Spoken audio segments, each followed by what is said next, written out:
guys, welcome back to another video. We are ending off 2023 doing a video on all my cars together in one spot. Massive shout out to Daniel for allowing us to use his space. This is his warehouse and we've got all this space to film the cars. So we're gonna go over every car. We're gonna talk about what I've done to them. We're gonna talk about what I've learned about them. And we're also gonna talk about the best memories, of course, with each one of these cars. Of course, they are all built uniquely, each with their own purpose. So I'm excited, to show you around. Unfortunately, we don't have all the cars here, but we're going to be making a video on all of them anyway. So yeah, stay tuned.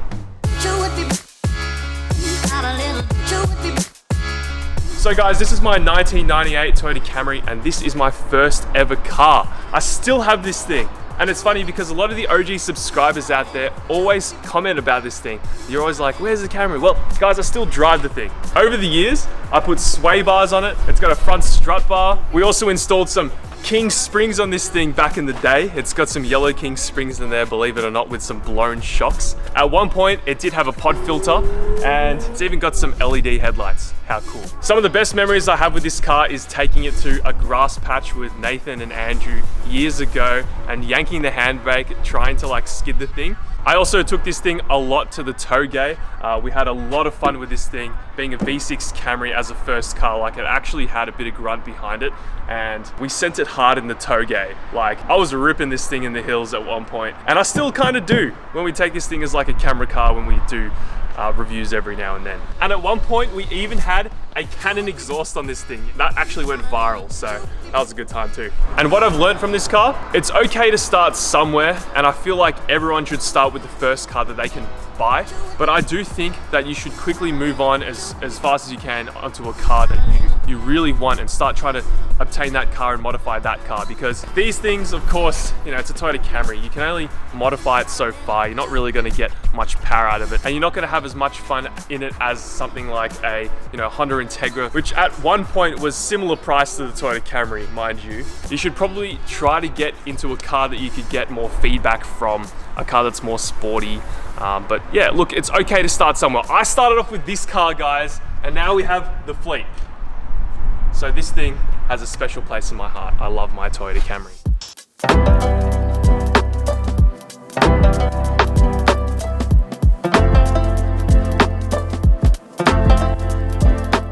Moving down the line, this is my 2000 Ford Falcon AU. And guys, man, you already know, a lot of the subscribers I've gained on the channel is because of this beast. This beast took a lot of my firsts. We took this to Winton Raceway for the first ever time and skidded it. It's done 3 main track Calder events, and I've absolutely abused this thing over the past few years. We have done so much to this car. We've put a cage in it. It's got a spool diff. It has an intake. It's got an exhaust, headers. It's got a hydro handbrake. It now has a seat in there as well. It's got wheels. It's got an angle kit. It even has roof racks because we've taken this thing to the snow. I've even absolutely destroyed this thing at Calder Park. I smacked it into a wall.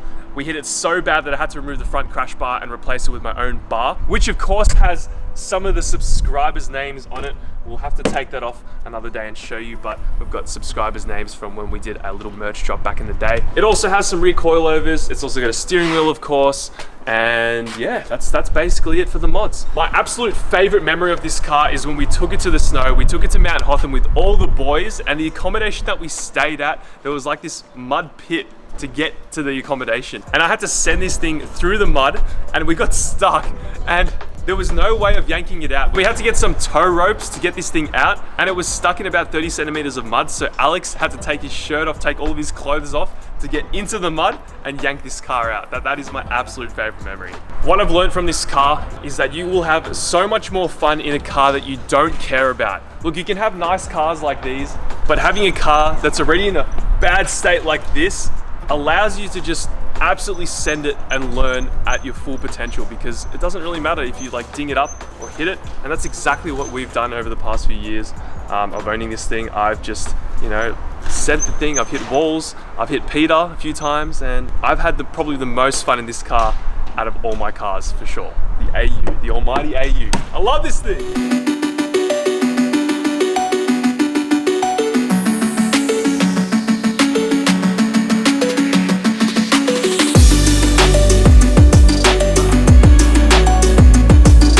Moving Moving on, we have my 2001 Mitsubishi C Lancer, which I bought off Grays. This is my turbo Mitsubishi Coupe Lancer. Yeah, we've chucked a max PD rods turbo on this thing, and it's currently running about 8.5 PSI. It absolutely rips. In terms of modifications, we have coilovers, we have some two-step garage wheels, shout out to Mike Lake. We have a full custom exhaust with, of course, a custom manifold made by my friend that lives in Tasmania, Luca. Hopefully you move here soon, Luca. Turbo, intercooler, all the fun, and a standard ECU. How crazy is that? We tune this thing on the streets, guys. That's how good these cars are. It's a 1.5 litre, it's got bigger injectors, we've got Raceworks everything, Raceworks catch can, Raceworks lines, Raceworks couplings, Raceworks fuel pressure regulator, Raceworks everything, guys. And of course, we have a sick, hectic rare body kit.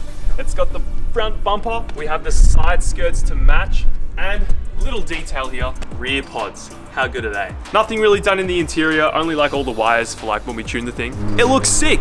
It looks freaking awesome. It looks like a baby Evo, which is basically what it is. And fun fact, it's actually faster than a standard Evo. How good. So what I've learned how far you can actually push a standard motor, a standard ECU, and how much a standard like setup can take with boost. Like, I didn't think back in the day that you could just chuck a turbo on a car and make decent power. That was out of my realm in terms of knowledge. And now I know that you can basically chuck a turbo on anything if you manage it right. Luckily, on these Mitsubishi Lancers, you can actually tune the ECU, but there are a few other little tricks and all that, like you can chuck fuel cut defenders on, and boost cut defenders, and you can really push a car to make a lot of power on like a standard, an NA car, if that makes sense. Pretty much, you can modify anything, and you can have fun in anything.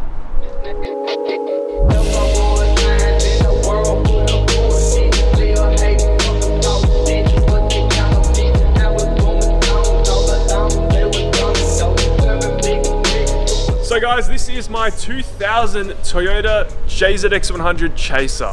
This is the flagship car. This is the car that really got me into the JDM scene. At the time I bought this, I did have an MR2, but they're sort of like not on the same level. Like a 1JZ Toyota Chaser, you can just do so much more to, you can absolutely abuse, and it's a really well-known car in the JDM community. So I got a lot more people on board with my channel when I bought this car 2 or 3 years ago. In terms of modifications with this thing, I really learned how to make decent power in a car. And this thing makes 340 kilowatts at the wheels. It's really smooth. And I guess we'll talk about the modifications. So this started out life as a stock standard 1JZ GTE. Absolutely no modifications, not molested in any way whatsoever. And since then, we installed a direct bolt-on PJZ Customs turbo kit with a GDX 3076 Pulsar turbo. Paired with that, we installed some 1000cc Bosch injectors. We also installed a Turbo Smart fuel pressure regulator, and the car also did come with an intercooler, so not entirely stock, but close to. Now managing the whole thing, it's running a G4X Link ECU, and with that, we can run flex fuel. So it's also on ethanol, and it can also run on 98 petrol. So if we want to take this thing long distances, we can actually drive it very far with good fuel consumption. And then, you know, when we want to make some power, we just, you know, put on some ethanol.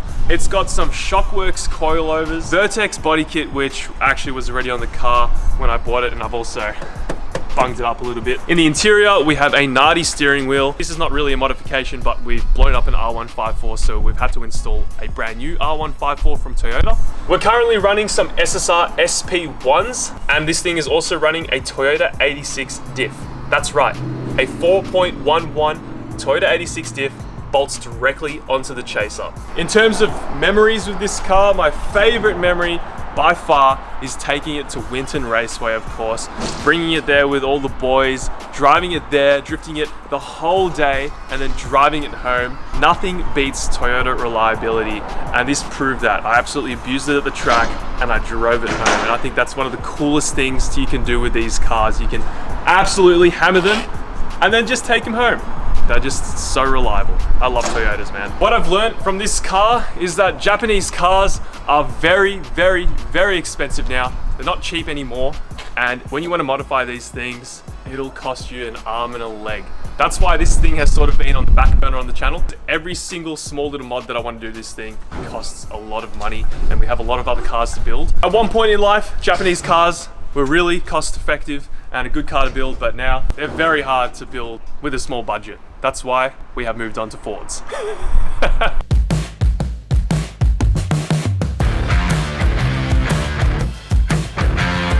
So we're back at home as well with the 1989 Nissan Patrol that we have. I haven't been able to bring this to the warehouse because it's broken. We've ended up behind the scenes replacing a lot of stuff in this car. We replaced the carburetor. We've also done all the fluids and everything, and for some reason it just died on us. The clutch is dead. So yeah, the car's dead. Haven't been able to move it. Now the reason why we bought this car initially was to use it as a tow car, nothing else. But we actually did a lot more than I thought we would do. We took it off-road. It was super fun, but we just haven't really found any other uses for it than that. Anyway, let's talk about the modifications it has. In terms of mods, we put some spotties and a light bar on the car. But it did come with a 2-inch lift. It also did come with a snorkel as well. That's not even connected. We currently have some 33-inch muddies on there as well. Don't really know if you would call that a mod. An all-terrain tire. Oh, it's an all-terrain tire, never mind. In terms of favorite memories, my favorite memory was probably taking it off-road for the very first time and having Peter show us how to put this thing in all-wheel drive, 4-wheel drive. That was really fun. We took the car off-roading for the first time with Mike Lake, actually. That was a big eye-opening experience because I didn't think that a car would be capable of going up inclines like this. But when you go off-roading, anything's possible in a Patrol. Ain't that right, Peter? No, they suck. I mean, they're good. They just have a bad engine. Now, things I've learned with a car like this, I learned a lot about carburetors. We didn't actually do any work on the carburetor, but I had to do a bunch of research figuring out what was the next steps in order to diagnose why the car wasn't starting. So I learned quite a bit. I also learned that, you know, when you're facing a massive hill, to just stay mashed on the throttle, all right? Don't let go. Don't be scared. Just full mang all the way, and then you'll make it up. It's very terrifying, trust me, but that's what you gotta do. But yeah, that's the 89 Nissan Patrol. Tough rig.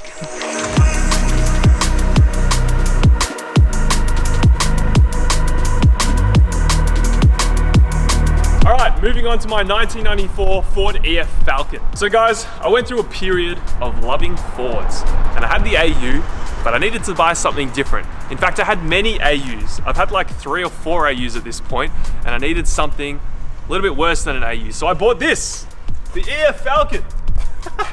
In terms of modifications, the obvious one is that it has a gas barra making 300 kilowatts at the wheels. That's right, 300 kilowatts in an EF Falcon.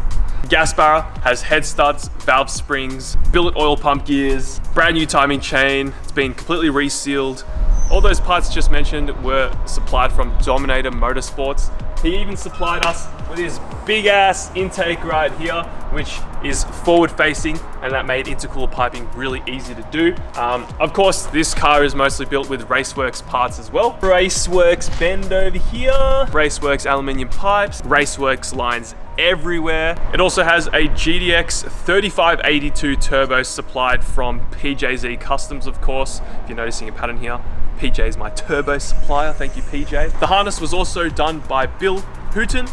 Shout out to you, Bill. Now, to make the power, we sent this thing over to Dalmore. Brad at Dalmore Dynos. He tuned this thing. He had this car for about 2 days or so because it was really difficult to tune with the injectors that we originally had. So we upgraded them to 1000cc Bosch injectors, just like the Chaser over there. And yeah, he did really well. This thing's, yeah, pushing a solid 300 kilowatts at the wheels with 700 Newton meters of torque, which, guys, is an insane feeling. It feels quicker than the Chaser. It currently isn't, but it does definitely feel it because of the insane amount of torque this thing makes. One good memory is when I've taken all the boys in this car. Like, that 700 Newton meters of torque is unbelievable, and it has absolutely shocked each and every one of my mates. I took this thing for a rip with my dad as well, and you know, he didn't really give much of a reaction. He was kind of chill, but this car is a handful to drive. Even with 300 kilowatts, some would argue that's not enough power, but once you go in the car, I promise you, 300 kilowatts is enough power. What I've learned with initially starting this barra swap is that don't barra swap one of these, just turbo the sock, the single overhead cam that comes standard in these cars. You can make like 300 plus kilowatts on the engine that comes on these cars. I had no idea. I did a barrier swap because it was like a massive thing at the time. Everyone was chucking barriers in every single other car. So I was like, I may as well try it. Instead of putting one in an AU, I decided to put one in an EF. I've also learned that engine swaps are extremely expensive. You will go over budget.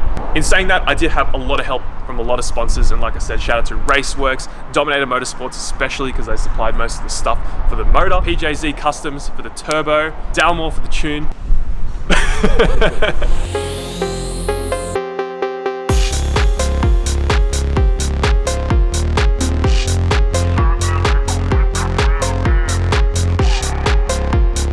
Alright guys, so we don't have the Skyline with us unfortunately, but we're still going to talk about it really quickly and briefly while we're in the garage at home. As you guys know, we've been building an R32 Skyline for the past few months. We've done a lot to it. You know, we got it started, we got it running and actually driving, but we haven't been able to make much more progress on it because we needed to do the body work. So I don't really have too much to talk about it. Some of the best memories with the Skyline, look, we haven't really done much to it, but taking it for a drive for the very first time, that was really cool. You know, reviving a car from the dead, not knowing whether or not it was going to actually start and run, that was really cool. And also picking it up, that was definitely an experience, picking it up from the previous owner. The previous owner was a character.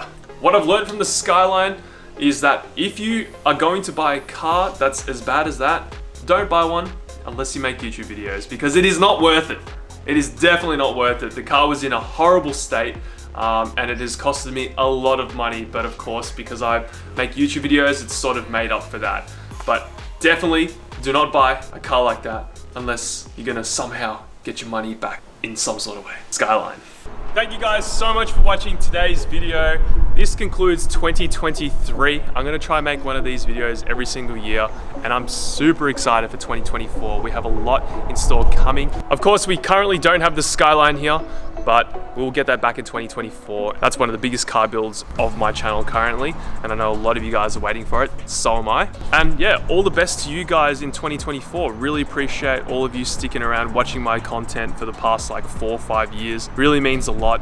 We haven't been able to make it here without the support and help from you guys, so I appreciate that a lot. And I hope you have a fantastic new year. Thank you guys so much for watching. See you on the next one. Hey guys, welcome to my collection of vehicles. They are all broken and don't work properly, except for the Chaser and the Lancer and the AU and the EF and the Camry. Thank you all for watching. I hope that I bored you with my 28-minute long video in which I did not cut anything out of. See ya. You didn't smack the camera.